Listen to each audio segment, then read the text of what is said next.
ऐसे मिथ्या दृग ज्ञान चरण वस भ्रमत भरत दुख जन्म मरण ताते निको तजिए सुजान सुन तिन संक्षेप कहूँ बखान। यह जीव मिथ्यात्व दृग ज्ञान चरण वश अर्थात मिथ्या दर्शन ज्ञान और चारित्र के वशीभूत ऐसे अर्थात इस प्रकार जन्म मरण अर्थात जन्म मरण के दुख अर्थात दुखों को भरत यानी भोगता हुआ चारों गतियों में भ्रमत अर्थात भटक रहा है। ताते अर्थात इसलिए इनको अर्थात इन तीनों को सुजान अर्थात अच्छी तरह जानकर तजिए अर्थात छोड़ दीजिए। तिन संक्षेप कहूँ बखान उन मिथ्यात्व का संक्षेप में वर्णन कर रहा हूँ, सुन अर्थात सुन लीजिए।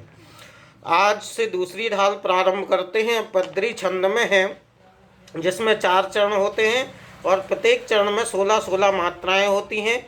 यहाँ पे जो पंडित जी बता रहे हैं कि ये परिभ्रमण जो यह जीव चारों गतियों में घूम घूम कर रहा है उस परिभ्रमण का कारण मिथ्यात्व है।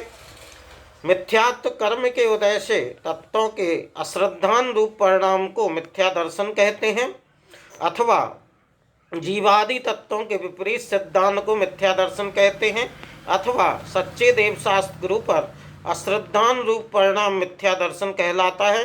वस्तु का स्वरूप विपरीत संशय अथवा अनध्यवसाय रूप जानने को मिथ्या ज्ञान कहते हैं।